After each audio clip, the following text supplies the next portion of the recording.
I mean, especially if I'm back in Riley or Leonardville, like everyone always asks, "What's it like coming back again?" I'm like, "No, back home they don't care about me. Like I'm the same little brat kid that ran around, for all the years when I was just at Riley County." So, but yeah. Do you miss the NFL at all? I do not miss playing. I've been second-guessed my decision to retire at all. It's been a great transition to come back here. I think we've been busy enough with everything else, with kids and farming, building a house. I've enjoyed every Saturday coming in here and tailgating, watching games. Miss some of the guys, but we're able to make it up to Green Bay a handful of times a year or go on vacation with them in the off season. So you stay in contact a little bit. I mean, obviously if I was still playing, I'd be fine, but like I was definitely at peace when I made the decision and haven't second guessed it one bit. Do you watch NFL games on Sundays? If I'm at home, like I don't make a point to it like I do K-State games. Like if I'm at home with nothing to do, I'll have them on. Sunday night and Monday night, if it's something to watch, I'll have it on. But I mean, there's a good chance, like especially this fall, like Sundays we'll be harvesting. Like I don't really skip anything to watch football, but like K-State games are on my schedule. Like Saturdays are blocked off. So is that kind of the plan all along? I mean, a lot of guys don't know what they're going to do afterwards, but it seems like you pretty much. This was the plan. Yeah. This was the plan. Very fortunate to obviously marry someone who grew up with me as well. Went to Riley County and lives 3 miles away from where we just built our house. So it wasn't having a debate between like, do we move back to your hometown or my hometown? It was to come back to work on the farm, hang out, enjoy K-State, enjoy being around the family, put our kids back in a small school, and go from there. How many cattle are you owning these days? I own 0. So you work somebody else's? You rent them? I help my brother. So I own some land, but I rent it all to my brother and just help him.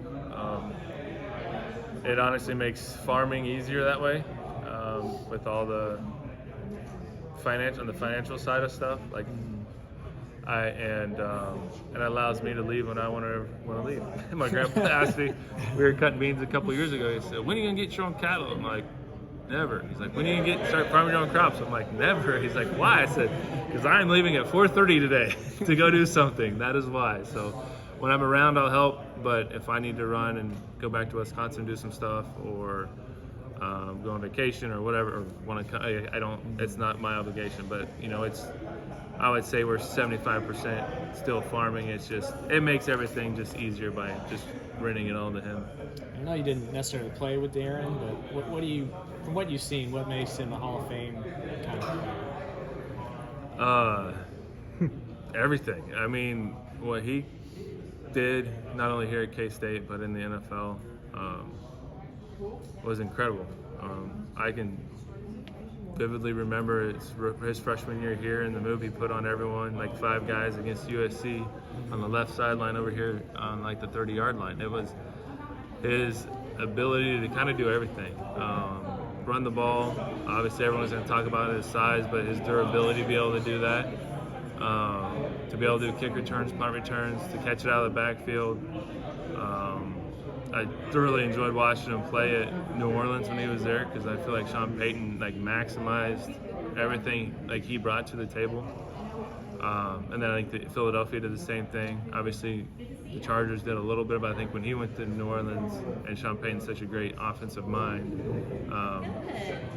But yeah, he just, and obviously a great person as well. So yeah, it's always fun to see him around, and it's an honor to go in this class with him. Is there a certain play that comes to mind when you think about your career at Kansas State? Oh, man.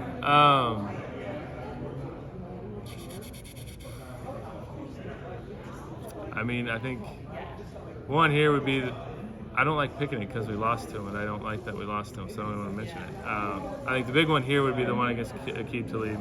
I think is the easy one that everyone remembers. I was saying earlier, probably the most enjoyable game I played in and had some great memories with is when we beat Texas at Texas my senior year.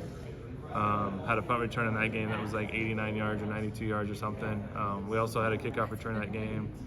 Had over 100 yards receiving and a touchdown. And just doing it on the road, especially at Texas, it's it's a unique experience to go into a place like that and quiet them down and win a game.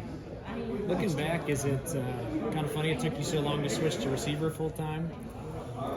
Not necessarily. I mean, John McGraw, who came from Riley County, and everyone thought we were the same people, and mentality-wise, we were two completely different people. But the funny thing is, he walked on at receiver, got switched to safety, became all Big 12 safety, got drafted in the second round, had 10-year career in the NFL. So obviously, it was pretty obvious why they wanted me at safety. They thought it'd be the same thing as John. I'm not scared to admit that I prefer to run from people than run into people. I think it's more human nature that way, but he preferred to run into people.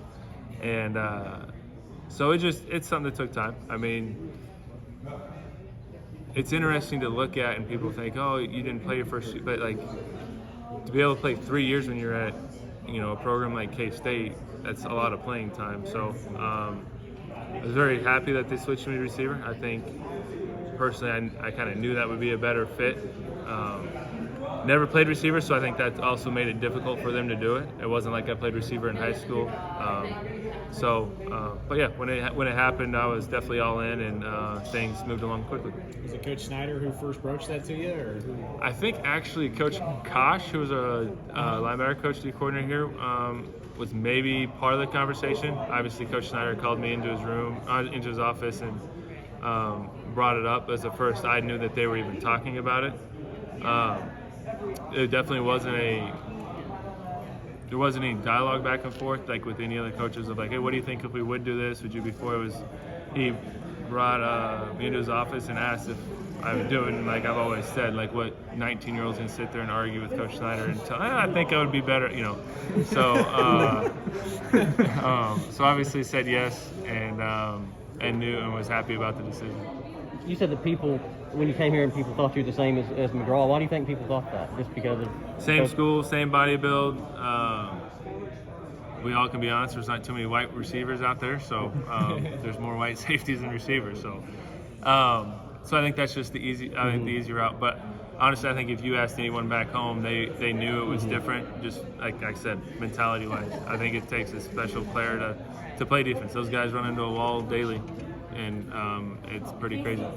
Intimidating at all when you first came in to walk on to this program and kind of really at that point? A little bit. I think I was around it so much that I think took a little off of it, but at the same time I had such high respect for it and knew what they were doing.